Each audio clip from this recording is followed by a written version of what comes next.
All right. Hi, everybody. Wow, this is such a great turnout. All right. Okay, awesome. Hi, everybody. Good evening. Thank you for joining us tonight and spending your evening with us.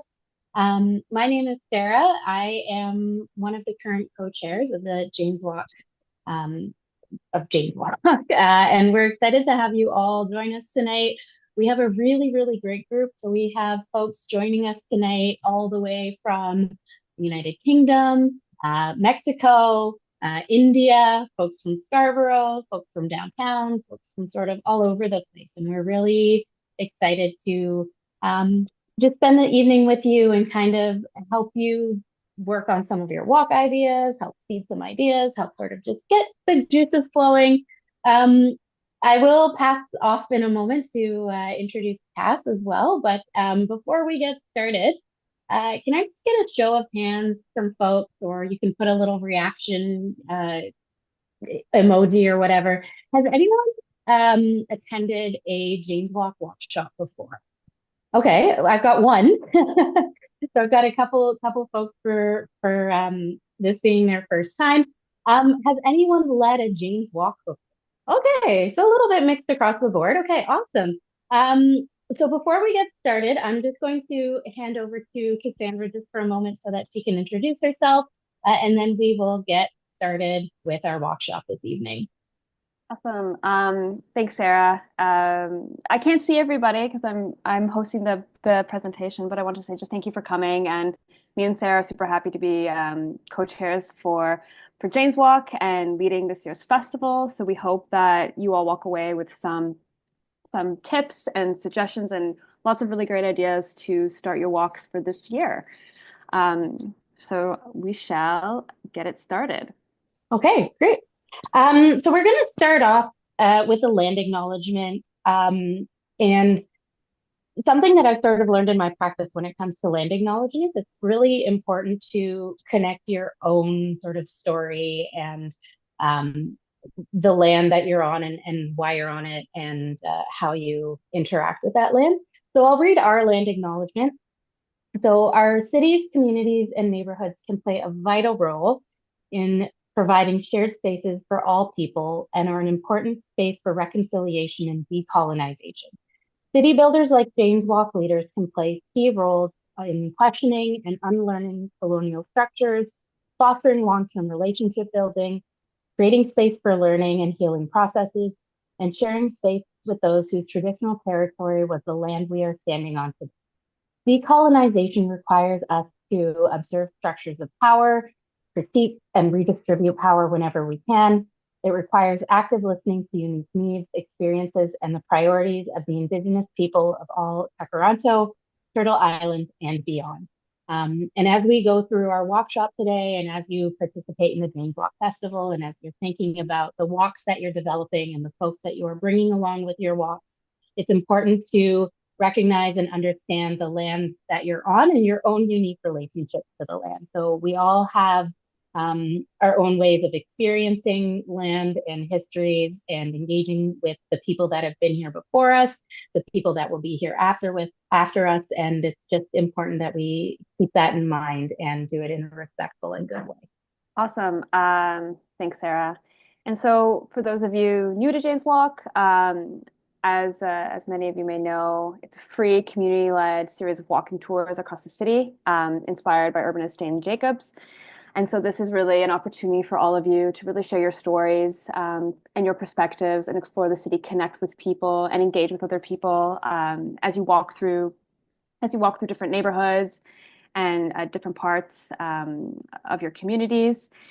One of the key things we like to talk about is, cities are for everybody. They have the capability of providing something for everybody only because and only when they are created by everybody. And so it's really key that we recognize that all our perspectives and opinions matter in the way that we share space, in the way that we use space, in the way that we use our city. And so everybody has a piece to play in that. So for those of you that are familiar with Jane's Walk and sort of the Toronto home of Jane's Walk, we are also excited to let you know that Jane's Walk has become sort of a global movement and a global way of exploring cities and embracing city building and community and creating this amazing festival. So we're going on our 18th year this year. And in that time, there has been over 2,000 Jane's Walks across the world. So in more than 500 cities, in over 46 countries, and across 6 continents.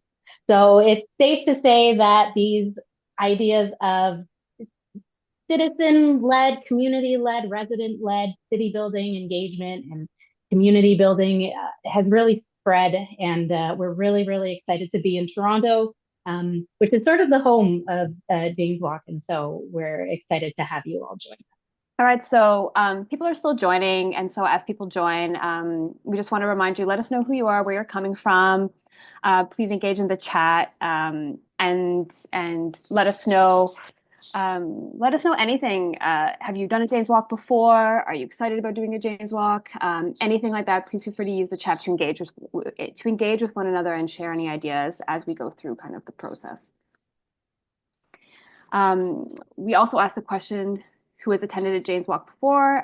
So again, if anybody new in the chat who's joining, and please let us know if you've attended a walk so we can get a sense as to who's attended and who's engaged with Jane's Walk before.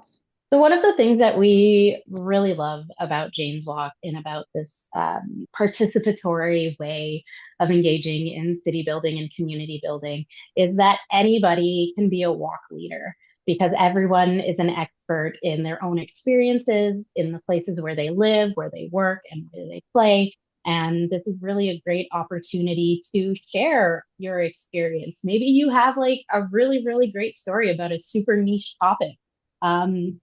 That's great. I think we've had walks before on like ghost signs and sort of ghost stories. And it's always amazing to see what folks come up with. And anybody can lead a walk because everyone is an expert in their own experience. So we're going to introduce who we are, as there's a few of the core steering committee members on the team today. But before we do that, just to outline how the steering committee works. So we're all volunteers. There's about 14 of us in Toronto working to facilitate and engage the global network that exists within Jane's Walk. And it's also the place where in 2006 was first formed as well. And so we work with a contract team who will introduce soon, our festival organizers, and they help us run the annual festival. And we also manage all the fundraising.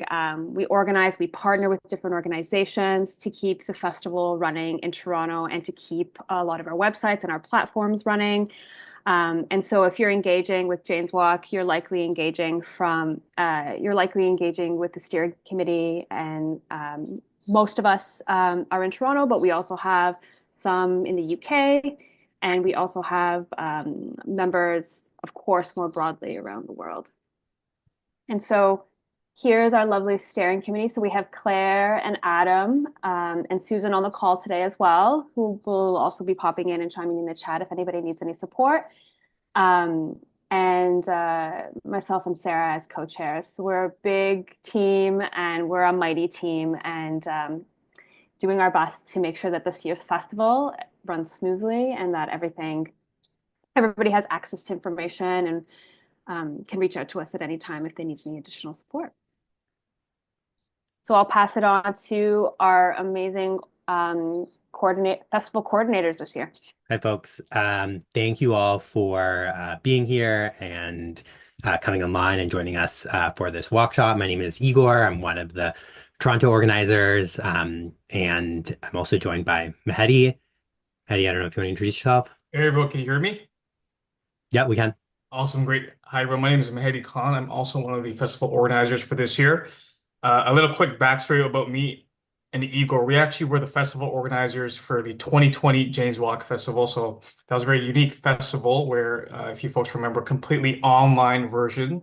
So after 5 years, we're really excited to be back here to do a physical walk. And I think this year particularly, we got a lot of exciting themes, ideas, and creative ideas in motion. So I think the next few slides, we're going to talk about that. But first, before we actually talk about the slogan and the whole idea behind Walk With Us, I'm going to quickly share a video.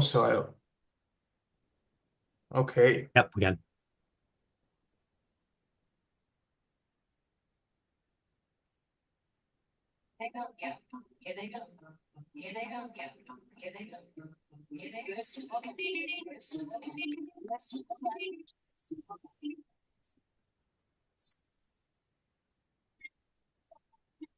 So this is kind of our teaser and our promo. You've probably seen this throughout the entire campaign that we launched a few weeks ago, and a bit more about this whole Walk With Us campaign slogan that we're doing this year. And really, at its core, it's pretty simple. It's an invitation. It's an invitation about walking with community members. It's an invitation to listening, being part of, and walking together. And it's based on four founding principles, which is inclusivity and belonging, exploring and curiosity, community and connection, action and movement. And of course, you could read a lot of this information right here, but I don't want to take up too much of your time. But the idea is really just getting folks on the ground, talking with each other, getting in dialogue, moving around the streets. James Walks is so special because it's one of the few times of the year where you feel like you're part of a bigger community. Next slide, please. And part of that also is what we've incorporated this year is kind of these really fun, dynamic, hand-drawn illustrations to kind of bring this pop, authenticity, energy, and movement to this year's festival. And I think their playful style really reflects the idea of storytelling, connection, and exploring. And again, just inviting everybody to walk with us. Next slide, please. And that's it from us, at least. All right. So we've kind of already gone through who's led a walk before. So again, continue if more people are entering the chat to keep that conversation going. So our festival happens the first weekend of May. And so it returns this year from the 2nd to the 4th. Shout out to Mehedi for making this beautiful graphic of Toronto and promoting our James Walk Festival. We've tried to highlight some of the really quintessential and iconic parts of the city, all the way to Ontario Place, to Plaza Pops, to Downsview Park, Melasmin Square, East York, Danforth. We couldn't get everybody and everyone in it, but we feel like this is really indicative as to Toronto and the diversity and the amazing culture and that exists in this city, really. Okay, so now we're going to sort of get into our topic today, which is how to lead a James Walk. Um, so for those of you that have led a James Walk, you sort of know that there's no like magic formula. And the reason that we love James Walk so much is because it is so participatory. So anybody can lead a James Walk about anything. You don't have, there's no formula, there's no rule book, there's no guidebook. There are a few like particular things that we recommend. Of course, we want our walks to always be inclusive, welcoming, and as long as they contribute to conversations about city building, community building, natural places, communities, climate, nature, like we're excited to have them all. So we're going to go through a couple of our best practices for walks. And then for those of you that have led walks before or have even done like any kind of guided walking excursions, please share your tips and tricks in the chat as well. So, Awesome. So go ahead, Kath. No. Take it away. So the first thing that we'd like you to think about is think of a place you'd like to explore. So this could be somewhere that you've never been. This could be somewhere that you're really, really familiar with. This could be somewhere maybe around the corner. Maybe it's a particular building. Maybe it's a park. But think of something that you think of some place or something that you're curious about and something that you'd really like to dig deep into. So some of our best walks and some of the best walks that I have been on have been on ones where people are really passionate about what they're talking about.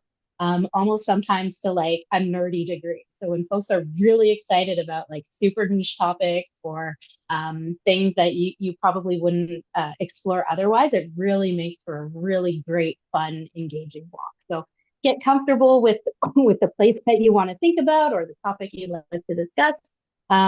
Because like we also find that walks that tend to go deep into a topic and you know, instead of going wide into a topic, tend to be like the most fun and engaging. Next slide, please. I wanted to just echo Sarah. I think some of the best walks I've been on to are when people are really, really passionate. And it could be, walk can be used as a form of advocacy as well. And I think some of the walks we had in Toronto around Ontario Place, and there were maybe over 40, 50 people on these walks. And so there really is a lot of civic action that can come from these walks this year, especially with elections coming. So think of it as there are many ways you can kind of tell the story, and conversations can be about anything. So, you know, a lot of the walks that we see often have an urbanism umbrella, but things like public art, public space, transportation, affordability. We have some land trusts that have done walks before. Um, History, heritage, architecture, inclusion, social justice, politics. These are all topics that you can explore. The sky's the limit. And again, that key piece of really love what you're talking about. People can feel that, I think, when you're on a walk, or when you're speaking to anybody about any particular topic. If you're engaged, if you're excited, um, that will make other people engaged and excited as well. So here are just some examples of walks from previous years that we thought were really interesting. Jane's Jog, so a jogging tour. Run clubs made a super big comeback in the last couple of years. We also want to just reiterate that a Jane's Walk does not have to be a walk. It can be a roll, it can be a jog, it can be a hike, it can be a bike ride. As long as you are in movement with a group of people exploring city building, then that's a great way of exploring and having some of those conversations as well. So there was also Toronto's Wild Spaces, Sunset Islands. I think we have our walk leader in the group today who did that one. Amazing. Displaced in Parkdale, Walking with Babies, Chinatown is Home, Memorials and Memories, the Cemetery Walk, Adventures in Urban Farming. And first song is The Deepest, which is an audio cast of people's connections to place and song, where the walk leaders actually asked folks to share songs, and they created a playlist based on folks' experiences with a certain place and the songs that reminded them of that place. So there's some really cool things that you could do digitally, movement wise. Like Cass mentioned, really the sky is the limit, and we welcome and love creativity. But we also love like a good architecture walk as well. So again, anyone can be a walk leader. Everyone is an expert in the place they live, work, and play.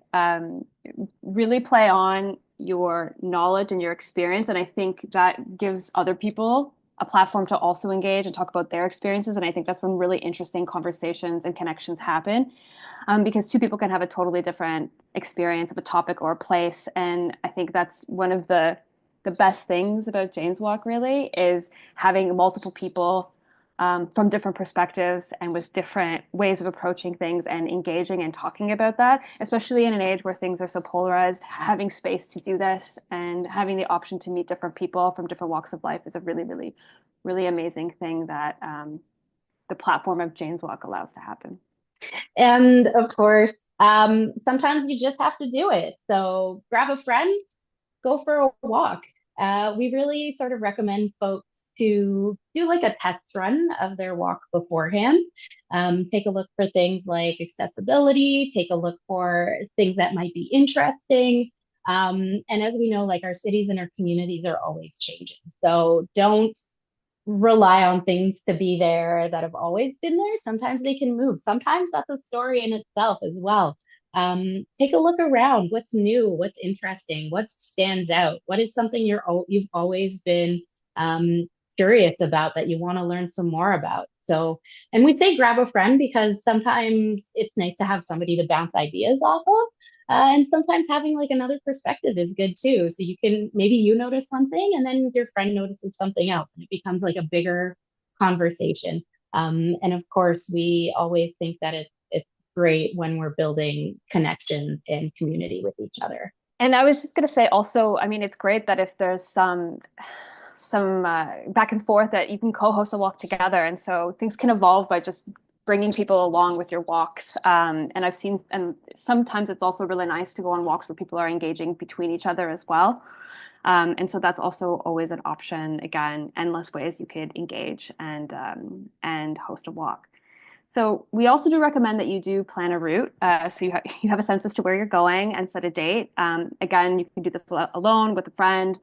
You can marker kind of key locations or buildings or anything like that where you know to turn or go left or help you navigate. And we're asking everybody to submit walks before April 17th, so we can get them up on the website and we can showcase your walks. And again, you can do them in person, they can be virtual, they can be hybrid. And I love highlighting the few that Sarah had mentioned. It could be a cycle, it could be a jog, it could be moms with strollers, talking about the accessibility of sidewalks. These are all options. And so really explore that and don't feel confined by it being a walking tour necessarily. So so I kind of touched on this a little bit, and Cass just mentioned this as well, but there's a sort of magic when you get folks together, and they are connecting amongst themselves as well. So it, not only are you there to, lead the walk, like share your knowledge, share your information, but it's really awesome when folks on your walk are also contributing to building this story, building this shared history together.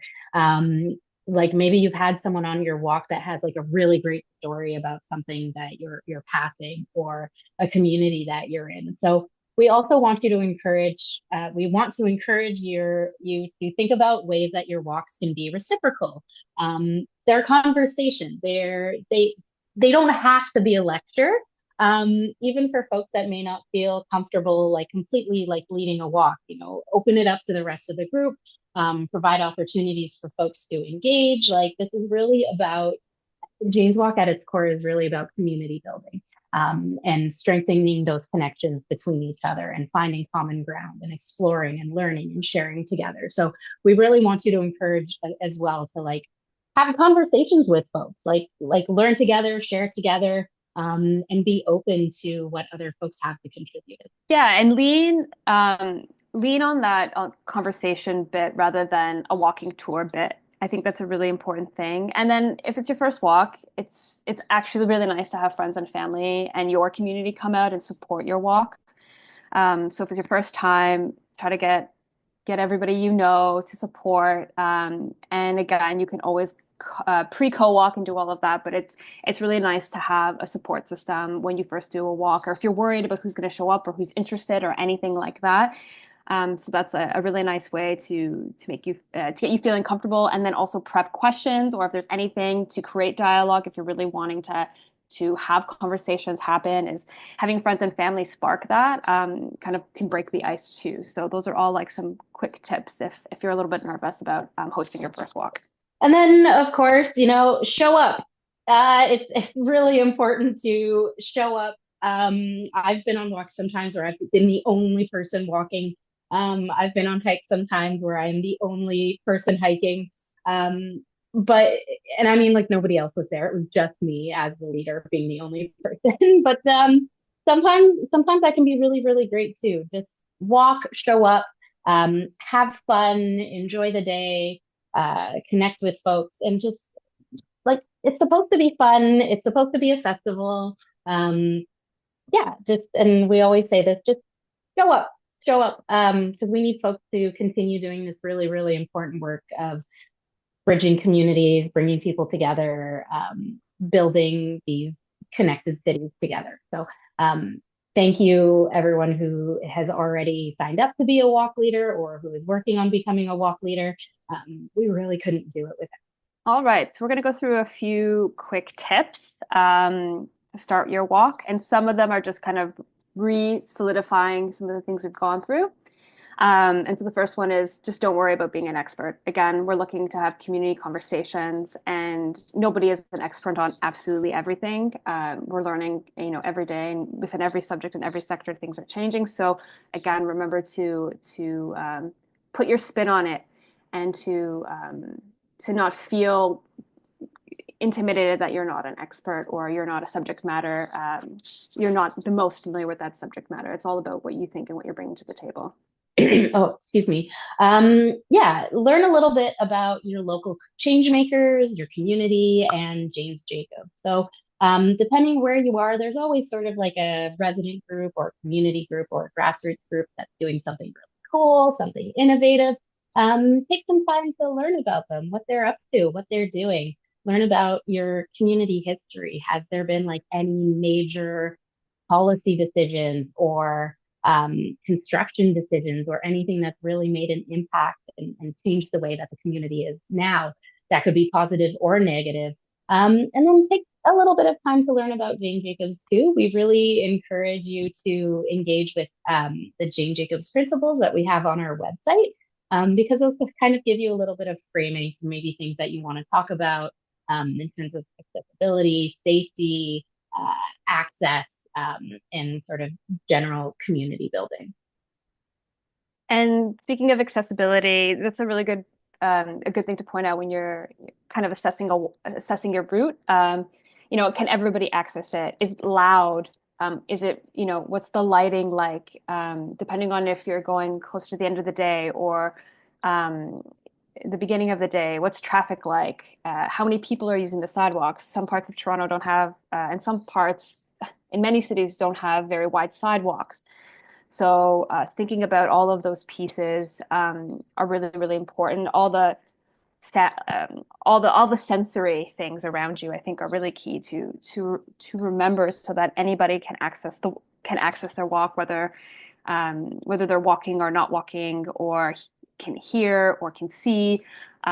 Microphones are often things we suggest too. We'll get into that in a moment, but that's one of the key things I think about just planning your route and going through it and thinking about all those key pieces if everybody can access it. Again, I know I mentioned this one earlier, but go for depth over breadth. So go deep rather than wide when it comes to walks. And we say this is just a recommendation. Sometimes the walks that have like a lot of information about a lot of things can be really interesting as well. But we find when folks focus in on like a particular story and get into all the details of that story, those walks tend to be like the most engaging. Listeners and participants are really, really invested in sort of, beginning, the middle, the end. It becomes this whole epic. And it's a great way of, developing some storytelling skills as well. So we say go deep rather than wide, just because there are some really, really cool, interesting, like fascinating stories out there that maybe don't get the attention that they deserve. And this is a really, really great opportunity to like really dig in and become an expert on like a super niche topic. All right. And then we're going to go over some of the options for different formats for walks. And so you can lead a walk on many, many different platforms. I believe the runners use Strava, but there are many ways to engage and make your walk a hybrid option. You can have people engaging through something like Miro or Typeform or Mentimeter. You can live stream. There are many different ways if you want to include other people on your walks as well. So again, there are many, many ways you can host these walks and engage people and open up the accessibility option as well. And then something that we also encourage you to do is to keep the conversation going after the walk. So, for example, we've had walks in the past that were more advocacy focused, and then afterwards, folks were encouraged to sign a petition if they were so inclined, if they felt like they wanted to. But there's a lot of different ways of doing this. So you can if there's like a topic that's really important to folks, like you may want to consider starting like a grassroots group or getting like a couple phone numbers and start organizing around something. There's also opportunities to share photos. Like maybe you have a hashtag and you ask folks to upload photos or videos that they took on the walk. Maybe there's an opportunity to gather some stories or experiences from the walk and share them, I don't know, with like a local gallery or folks that are doing storytelling. But we really encourage you, like the walk is just sort of the beginning. And we encourage you to keep the conversation going afterwards, really lean into those build connections and those communities that we're working. And of course, like if you can, but it's great to have documentation of your walks. Not only is it great because then you could also share it back with us and we can share all the wonderful walks that are happening, not only across the city, but even globally. But having any documentation, or if you are building upon your walks, you know, using socials to showcase and promote. There are many ways. Again, how robust you want to get into this is totally up to you. There's no requirement to have photographers and, you know, tweet while you're walking or using Instagram or anything like that. But there are many options you can use to get people out. And then we just have a couple tips for the day of your walk. There have been some really, really great ones that have been shared in the chat, but we just want to reiterate a couple more of them. So number one, be prepared. I'm sure as you folks that are in Toronto today know, weather can change at the drop of a hat. So it's really worth it to check ahead.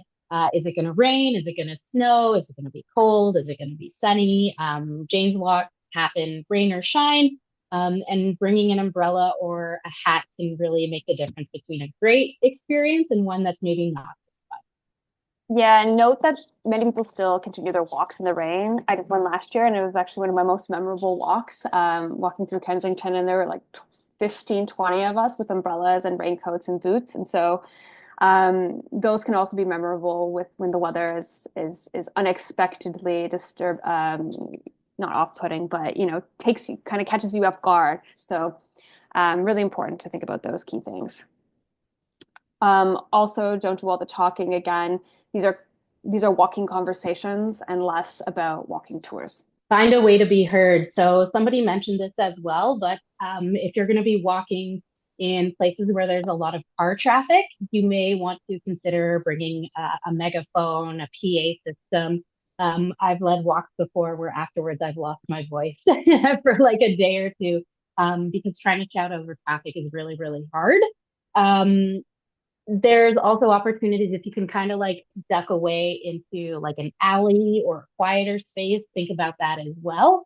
But hold up signs if you can. Like there's a lot of creative ways that you can work around this, but just please be aware that like it may be hard for folks to hear you.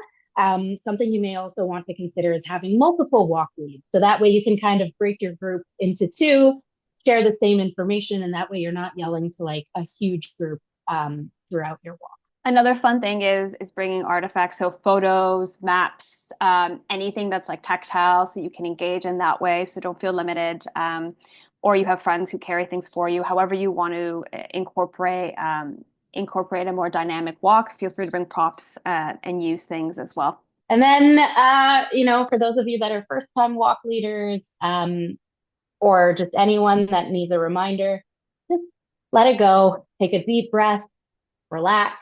The walk is going to be great no matter what. And they're always really great learning opportunities. You may make a mistake. Something might happen. It's really just sort of about going with the flow of the day, having fun. Being outside, exploring the city is really fun no matter what. So just kind of lean into that and just let it go, and it'll be whatever it'll be, but whatever it is will be great. Yeah, so have fun. That's kind of the end of a presentation with the tips and tricks that we've had. And I imagine there's many, many more in the chat shared amongst previous walk leaders and new leaders. We do have a breakout session for those who want to brainstorm or need some input, or you have an idea, you don't know what format to use. And Sarah and I don't have all the answers, of course. There's so many people who are participating, and there's so many people who, you know, are doing walks in a yearly way. And so there's so much knowledge to be gained from just the Jane's Walk community. And so we always want to tap into that during breakout sessions. So we'll use the last 15 minutes for that. But If anybody has any questions or thoughts, let us know, and we're happy to answer any few key questions before we break out into our groups. And for those of you who have to hop off, thank you so much for coming. Let's get walking this year. It's going to be a really amazing year. I'm really excited. And so we're really, really looking forward to seeing all the walks roll in and all the amazing topics and themes and connections that come out of these walks. Thanks so much, everybody. Thank you, everyone.